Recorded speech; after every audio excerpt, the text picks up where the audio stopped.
제22장.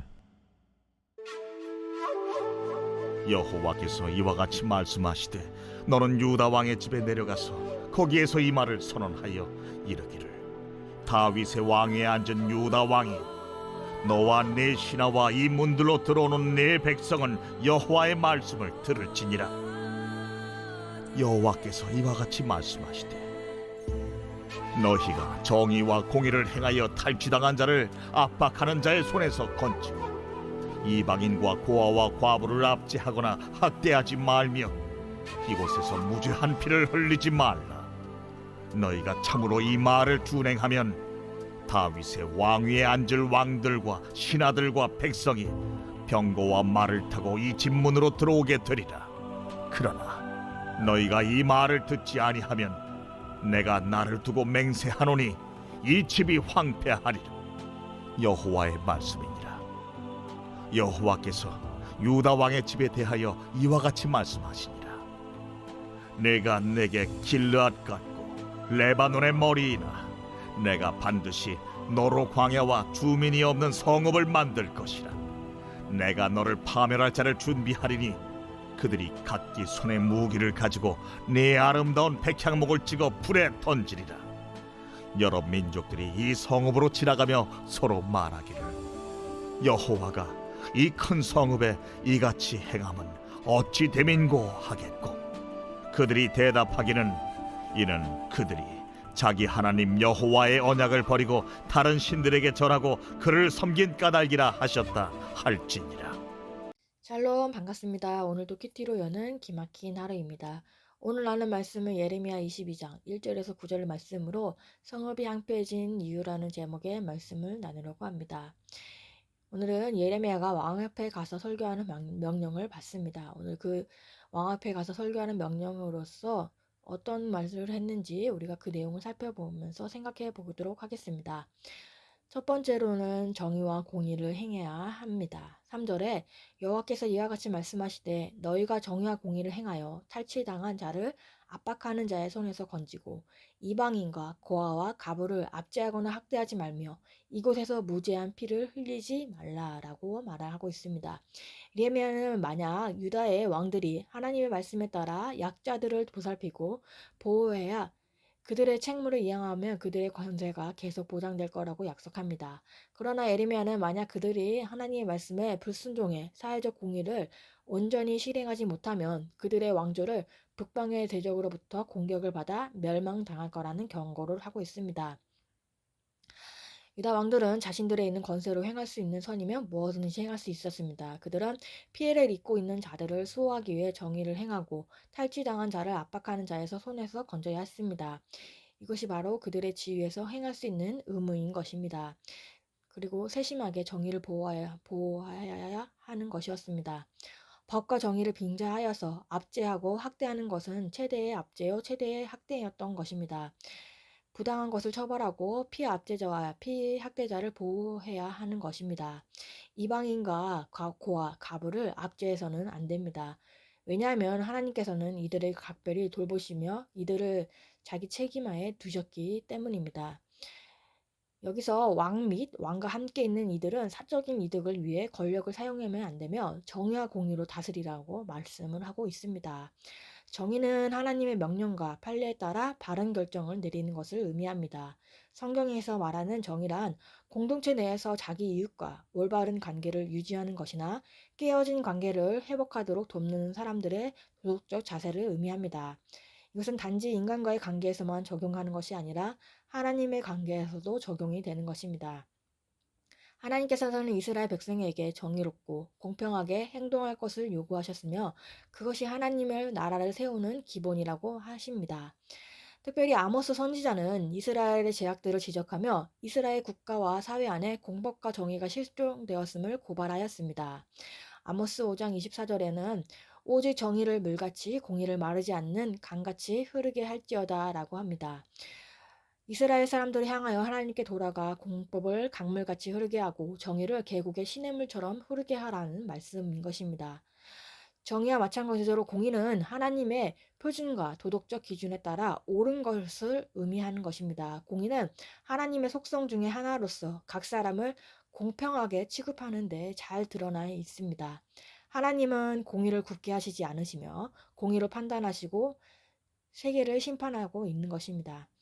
그래서 정의와 공의를 실천해야 하는 것입니다.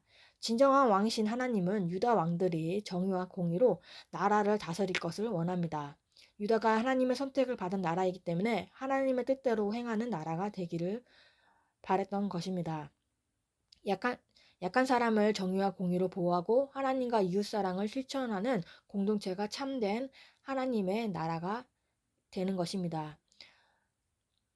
오스왈드 챔버스는 당신이 누군가를 섬기는 동기가 하나님을 향한 사랑이라면 배신을 당하든 억울한 일을 당하든 상관없이 끝까지 잘 섬길 수 있을 것입니다.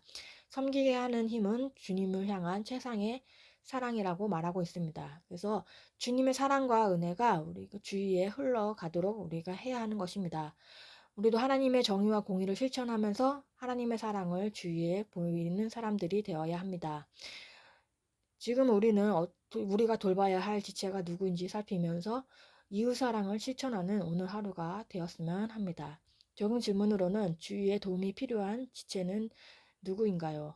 어떻게 이웃사랑을 실천할 수 있을까요? 우리가 두 번째로 생각해 볼 것은 말씀을 따르겠다는 것입니다.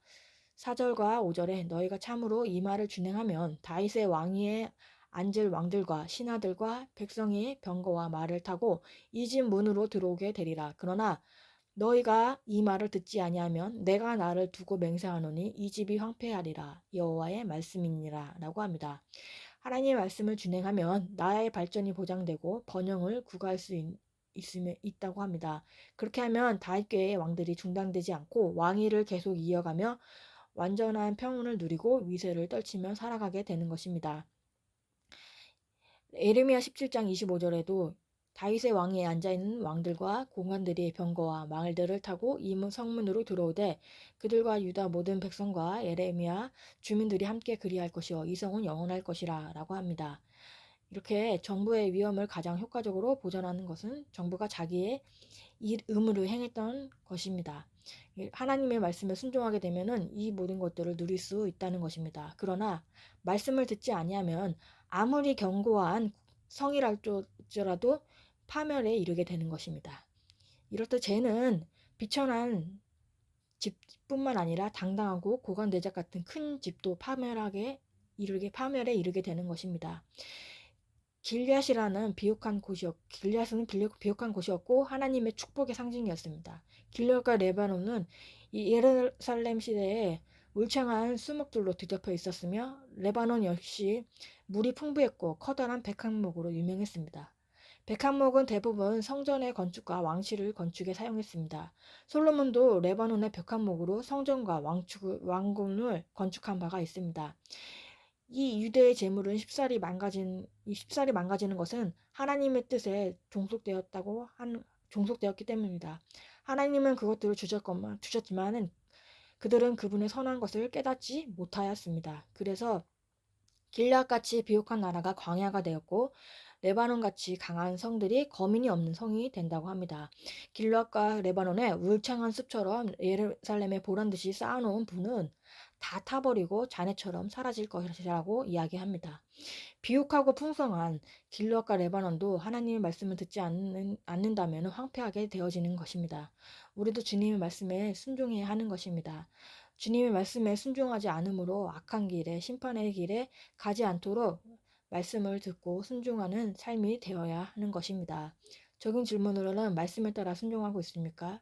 불순종으로 말씀을 듣지 않고 심판의 길로 가고 있지는 않습니까? 순종하며 나아가는 삶이 되게 해달라고 기도해야 합니다. 세 번째로는 하나님의 말씀을 붙잡고 주님만을 섬겨야 하는 것입니다. 8절과 9절에 여러 민족들이 이 성읍으로 지나가며 서로 말하기를 여호와가 이 큰 성읍에 이같이 행함은 어찌 됨이고 하겠고 그들이 대답하기는 이는 그들이 자기 하나님 여호와의 언약을 버리고 다른 신에게 절하고 그를 섬긴 까닭이라 하셨다 할지니라 라고 합니다. 여러 나라 사람들이 그들은 여행하다가 이 성의 폐허의 곁을 지날 때 이렇게 말합니다. 어찌하여 이 큰 성읍을 망하게 하는지 말합니다. 그들이 하나님만 섬기지 않고 이방신을 절하고 섬겼기 때문에 망하게 됐다고 하는 것입니다. 그들이 다른 신에서 절하고 그들을 섬겼으니 자기 하나님 여호와를 멸시하였습니다. 하나님의 언약을 버리고 다른 신을 섬겼습니다. 그래서 황폐하게 된 것입니다. 우리가 하나님이 아닌 다른 것을 바라보고 그것을 섬긴다는 것은 우상숭배가 되는 것입니다. 골로새서에는 우상숭배를 이렇게 말합니다. 골로새 3장 5절 그러므로 땅에 있는 지체를 죽이라 곧 음란과 부정과 사욕과 악한 정욕과 탐심이니 탐심은 우상숭배라. 탐심은 음란, 부정, 사욕, 정욕의 근본이 탐심인 것입니다. 하나님을 의지하는 것을 거부하게 만드는 것은 우상숭배와 다름이 없습니다. 하나님보다 더 사랑하는 게 우상이 되는 것입니다. 우상숭배는 하나님과 우리 사이를 가로막고 하나님의 뜻을 분별하지 못하게 하는 것입니다. 팀 켈러의 내가 만든 신에서는 반지의 제왕의 핵심 소재는 악의 군주 사우론이 속한 힘의 반지입니다. 아무리 선한 의도에서도 이 반지를 끼려는 사람은 누구나 탐욕에 물들게 됩니다. 선한 등장인물 몇몇은 노예를 해방시키거나 백성의 영토를 지키거나 악인을 정의로 심판하려 하였습니다. 다 좋은 목표입니다. 이 반지를 끼는 사람은 더욱 점점 더 거기에 예속되고 중독이 됩니다. 그것이 없으면 못 살게 되는 바로 우상이기 때문입니다. 꼭 손에 넣어야만 하기에 그것을 얻기 위해서 한때 존중하고 규정도 어기고 남들과 자신마저 해치게 되는 것입니다. 우상은 끔찍한 악을 낳는 영적 중독인 것입니다. 우리가 우상에서 해방되는 길은 하나님께 돌이키는 것입니다. 살아계신 하나님은 신의 상과 십자가에서 자신을 계시하였습니다. 그분을 만나면 그분을 만나면 진정으로 당신을 채워주시는 것입니다. 우리가 실망을 시켜도 하나님께서는 용서해 주신다고 말씀을 하고 있습니다. 우리는 어떠한 것을 섬기면서 가지려고 하는 우상을 섬기고 있습니까? 우리의 우상에서 돌이켜서 하나님께 나아가야 하는 것입니다. 유다가 공평과 공의에 대한 하나님의 명령을 듣고 주의하지 않으면 왕의 공정은 폐허가 될 것입니다. 유다 민족이 회개하고 하나님의 요구에 다시 부응한다면 왕들은 계속 그 땅에서 통치하며 공의를 시행할 수 있습니다. 우리는 하나님의 백성이니 그분의 말씀을 따라야 하는 것입니다. 오직 하나님만 섬기며 순종해야 하는 것입니다. 우리도 하나님을 섬기지 않는다면 황폐해지게 되는 것입니다. 그러하기에 하나님의 말씀을 붙잡고 주님만을 섬기는 우리들의 인생이 되어야 합니다. 저는 사역을 하면서도 세상에 대한 미련이 있었습니다. 건강만 하면 나도 다른 사람들 같이 세상적인 직업을 하고 싶은 마음이 있었습니다. 투잡을 하고 싶었던 마음도 있었고 마음속에 두 마음을 품으면서 허황된 꿈을 꾸고 있었습니다. 그런데 수술을 하고 나서 하나님께서 다시 살려주셨기에 저의 길은 사명 하나밖에 없다는 마음을 가지게 되었습니다. 한평생 이제 사명 따라 살고 사명 따라 가야겠다는 생각으로 헛된 꿈을 꾸면서 정말 세상을 사모했고 세상을 좋아했던 마음을 접게 하셨습니다. 그래서 주님만을 섬기며 주님만을 따르는 인생이 되려고 합니다. 우리는 지금 품고 있는 우상은 어떤 것입니까? 우리가 거기에서 돌이켜 회개하기를 바랍니다.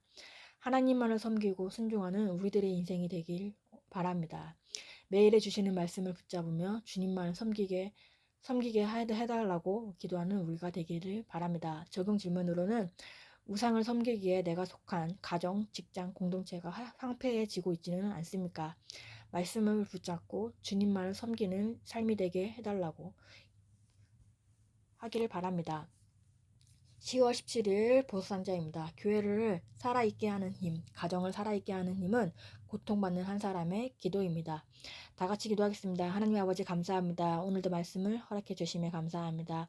세상을 좋아해서 세상적인 직업을 가지고 싶었던 저의 허황된 꿈을 꾸며 두 마음을 품었고 정말 우상을 섬겼던 저의 마음을 회개합니다. 주님의 사명을 감당하며 주님만을 섬기는 나의 인생이 되게 하여 주옵소서. 하나님의 정의와 공의로 약자를 보호하고 돌보는 우리들이 되길 원합니다. 하나님의 사랑과 이웃 사랑을 실천하길 원합니다. 하나님의 말씀에 순종하게 하시고 하나님의 말씀을 따르는 우리가 되게 하여 주옵소서. 우상 숭배에서 돌이켜 회개하게 하여 주옵소서. 하나님만을 섬기며 주님의 말씀을 붙잡고 주님만을 섬기는 우리들이 되게 하여 주옵소서. 다음 세대들에게도 주님의 말씀이 임하길 원합니다. 다음 세대에게도 말씀대로 믿고 살고 누리는 삶을 살아가는 다음 세대가 되게 하여 주옵소서. 오늘도 말씀으로 살아내는 하루가 되게 하여 주옵시고 주님의 은혜를 부어 주옵소서. 예수 그리스도의 이름으로 기도합니다. 아멘.